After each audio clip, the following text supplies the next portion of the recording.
Hi, everyone. This is Jose Palomino with another episode of the Revenue Throughput Podcast. Our guest today is Tom Bailey of Success Through Speaking. And Tom's going to talk about practical insights that anyone listening to this recording right now can apply if they ever thought about using speaking platforms, industry opportunities, and so on to extend your profile, to become better known, to really just share your expertise and your value with your industry, your company, your peers.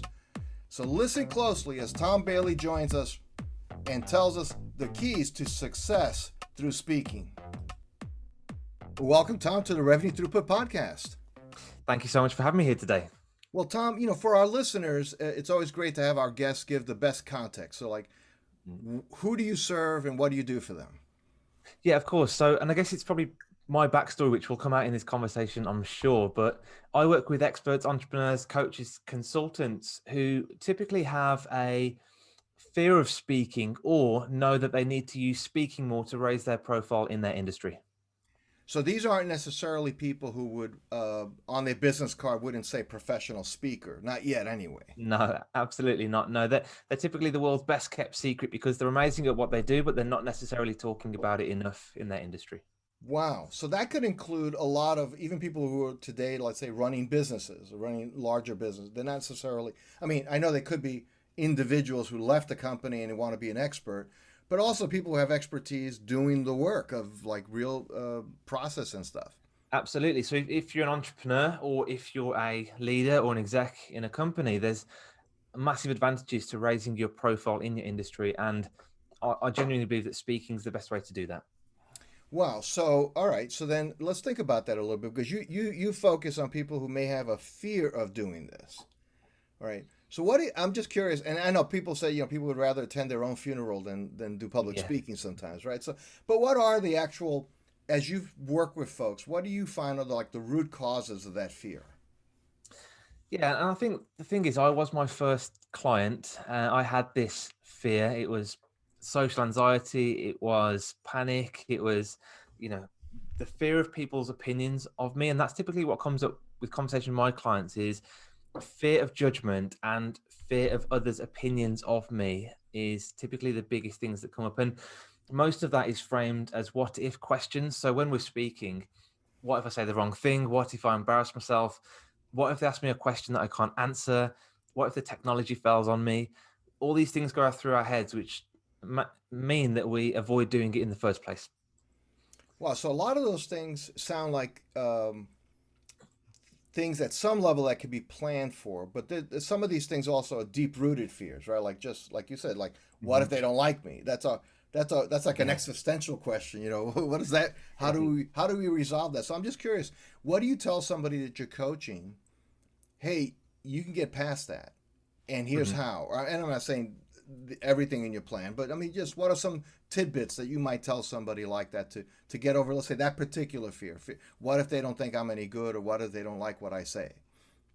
Yeah, there's a few things there. So I think the first thing is you mentioned it already, preparation. So, you know, we think about the what if questions. What if something goes wrong? We also need to think about, well, what if something does go wrong? What can I do to rectify that situation? Or what can I do to prepare more to make sure that situation doesn't happen?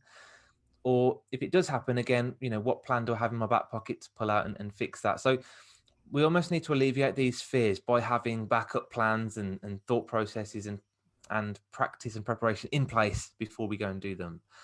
And the second part, I think, is to start small. It's just like learning any skill in the world, whether you're learning to swim, learning to ride a bike or to drive.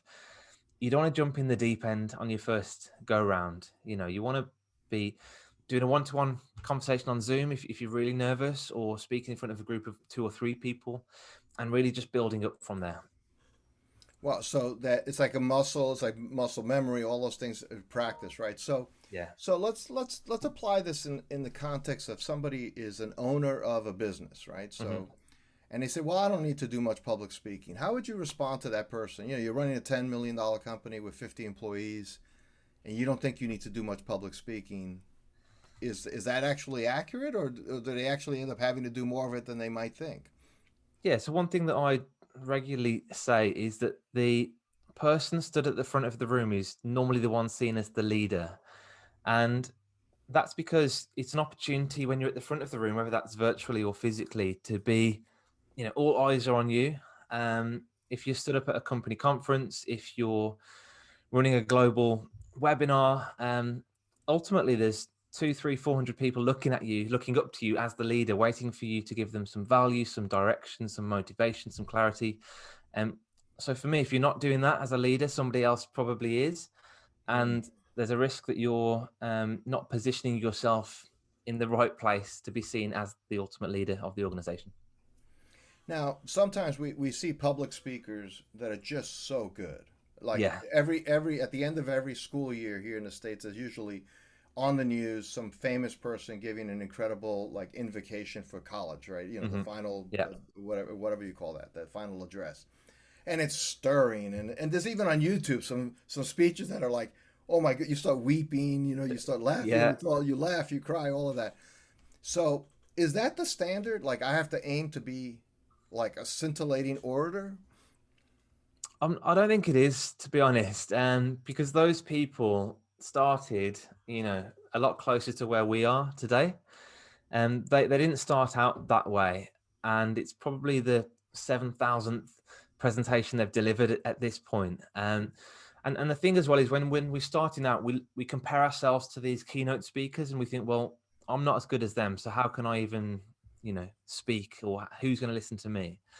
But that's not the way to look at it. Ultimately, like you said, it's like a muscle. Confidence comes from competence. So we need to do it more and more, get ourselves out there, speak more regularly, and have that as an end goal, a few years from now, to be that amazing keynote speaker. Okay, and what if somebody listening to this is saying, well, where it sounds interesting. I'd like to speak more out there. Where or what are the kind of opportunities available to regular folks who aren't, famous keynote speakers, right? We're not all Bill Clinton getting $100,000 to speak before a conference. Exactly right. Yeah, so I think there's a couple of things we can talk about. So number one is look at what you and me are doing right now. You're over in the States. I believe I'm here in the UK. And we're speaking, we're having a conversation. Whilst it is just one-to-one, this is going to be published to hopefully hundreds, if not thousands of people. And so these opportunities exist online now, day in, day out. So you can interview other people for your podcast. You can be a guest on others' podcasts. Okay. This could lead to online summits or panel discussions you could do as well. And you can run webinars. So I run my webinar every month. The first Thursday of every month, I run my webinar. There's tons of opportunities, and you don't need to leave your home to do them as well. Wow, that's even the better part, right? You could do yeah. But wear pants, right? That's yeah. Well, you don't have to, as long as no one knows. So, all right. Well, so let's say somebody says, okay, I'm going to start looking for opportunities. I want to get out there, right? One of the challenges might be they've never organized their thoughts to give an address of any kind, even a 10-minute address or something like that. Any tips there, Tom, on how somebody can start organizing? I mean, presumably, like you said, competence. They have something to share. They do something well. Maybe they built their business, or they figured out how to do a particular process, or they have some expertise that's worth sharing. How would they go about, like, I can see somebody staring at the blank Word document and like going, like, forget the speaking part. It's like the writing this thing out part is hard. Yeah, definitely. And that's the thing. One thing that a lot of new speakers start to do is they'll write a long script, try and memorize it, and then try and recite it word for word when it comes to the presentation. It's the wrong way to go about it, to be honest, because I spent years doing that, and trust me, it's painful. You spend nights on end, weeks on end trying to practice this thing, and then you get up there on stage and you forget your first line. It just throws you out completely. So like you said there, the structure, having some kind of structure to go through is the best way to prepare. So you've got to think about the audience as well. So when you start speaking, the audience has a few questions in their head. One of them is, why should I listen to this topic? And why should I listen to you as the speaker? And why should I listen right now? And ultimately, what's in it for me? So they're the questions you need to answer at the very start of your presentation. And you do that by saying, this is the topic we're talking about. This is why you need to listen to this right now. And here's some credibility. Here's my story so that you can understand why I'm best positioned to talk about this topic today. So if you can answer those 3 questions in your first 5-10 minutes of your presentation, that's a great start. And then in terms of the rest of the presentation, I'll structure it like this typically. The audience has 2 motivations, towards and away from. We talk about that a lot if you listen to Tony Robbins.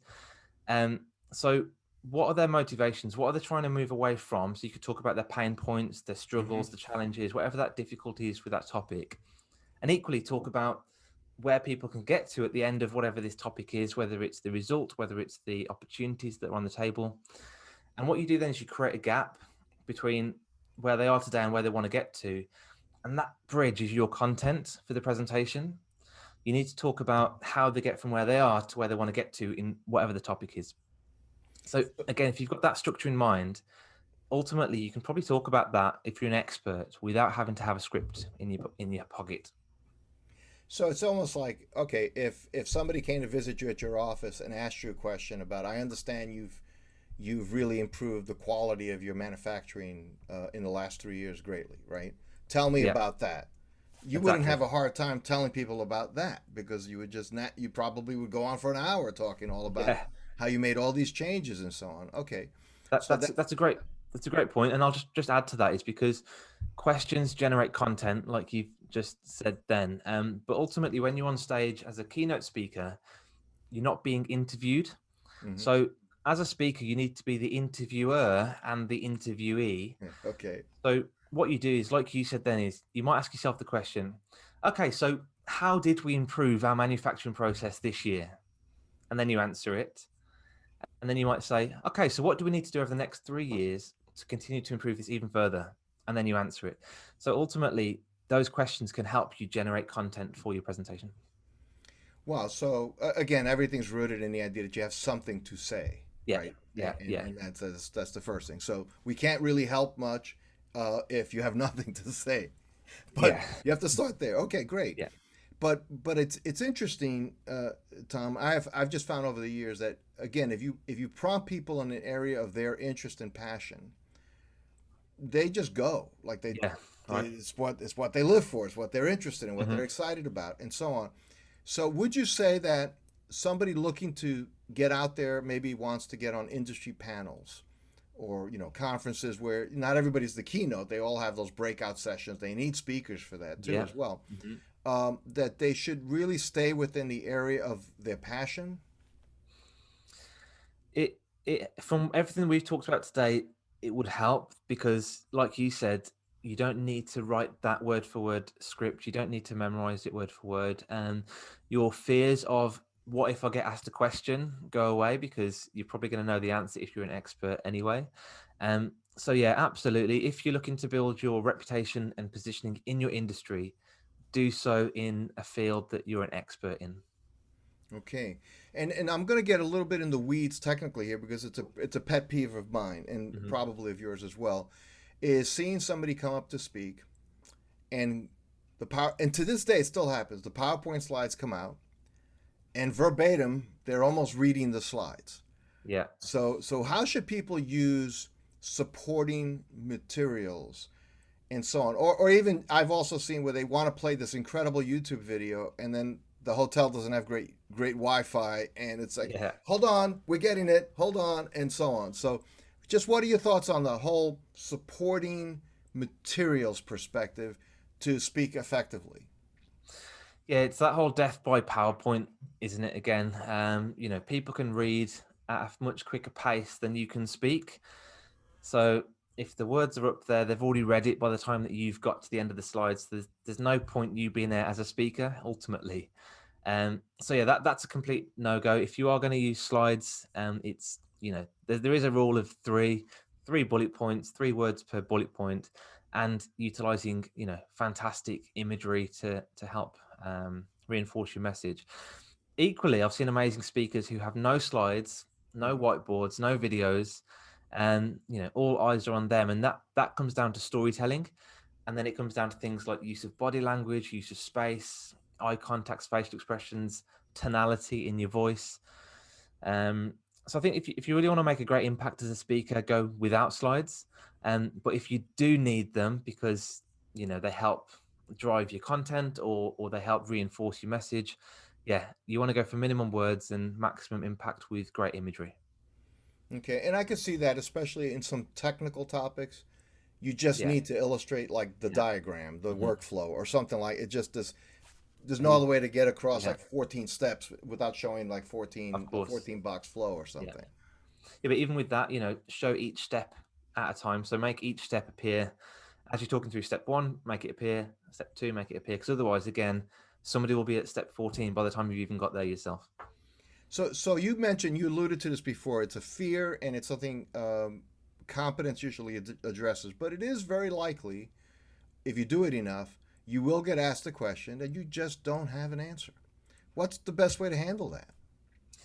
Be completely honest. To be honest, so I've seen so many people try and squirm their way through an answer by making something up on the spot, and it always comes off worse than just saying, "Do you know what? I actually don't know the answer to that question right now, but I will follow up with you afterwards." And equally, utilize the audience. That is an incredible question. Thank you so much. I'd love to know if anybody else in the audience would like to answer that. Raise your hand. And Well, that's I another way love around that. it. I Yeah. love that. Years ago, I was on a panel, like an industry panel, and the MC asked me a question that clearly was aimed at one of the other panelists. It was not in my Yes. domain, Yeah. but I answered it, Hmm. and I played it back, and I just said complete nonsense. It was like just Yeah. word salad to get out of the moment, because it Right. was kind of like, the room was full of people, and they asked the question, Jose, would you? And then it very pointedly, and it wasn't my question. I know if she had gone over her notes, she would have seen it was for the person next to me. But Yeah. anyway, I felt obligated to answer it, and I tried, but it wasn't very good. So I would have been better served following your formula and say, anyone else want to take this Yeah, question? exactly. Yeah, yeah, and like you said, you would have come across so much better if you'd shown the leadership to say, "Hey, do you know what? Somebody else better placed could answer this question for us." Yeah, But absolutely. Well, it's lesson learned. but one of those things, Tom. You're in the moment, and Yeah, you don't, it's like what. Trust me, it was a lot clearer to me after the fact. yeah, yeah. Of course, yeah, So, yeah. all right. Well, look, I think the one of the things I just want to just have you expand on just a little bit here is, and you alluded to it before. We're talking about Zoom and podcast and all these other venues and opportunities. Is there a future for somebody who wants to be a leader who doesn't really want to embrace these opportunities, doesn't want to speak? I mean, what's competitively in terms of just the landscape of the business and so on, what's going to happen to that person who's like basically not out there? Ultimately, people get comfortable in their jobs, especially in large corporates. I don't want to stereotype, but CTO, chief tech officer, head of IT, typically they're very happy being amazing at what they do, which is the tech stuff. And they didn't. This is companies I've worked in the past. They didn't have the appetite to go out there and build their reputation, build their knowledge, build their impact in the industry, which is fine because they're comfortable in their job right now. But ultimately, I think that the biggest benefit of getting yourself out there, speaking, building your reputation is when you're ready to take that next step in your career, to take that next promotion, to get that next job. People Google you as soon as you apply for a job nowadays. It's the first thing that a recruiter will do. If you come up with videos on YouTube, if you come up with the number one podcast in your industry, with that, talk you did at the biggest industry event last year, these are the kinds of things that will stand you out ahead of the competition in your industry, in my opinion. Sure, sure. Well, I mean, it's always like a competitive thing, right? So Mhm. at some level, and you do have to stand out. And the other thing you alluded to is also, and I thought of that business owner with a 50-person company. You're already speaking anytime you do a company address, Yeah. and, and so on. You're already and some are prepared for that, and some aren't. Like they're not prepared for that moment. And I Hmm. like the outline you shared with our listeners in terms of how they can approach it. Start with even stating the question with the answer, You know, you may be wondering how we managed this great achievement. This is what happened. Yeah. This is what we're doing next. It's very simple, and it doesn't require that kind of scripting where word for word you're trying to memorize it.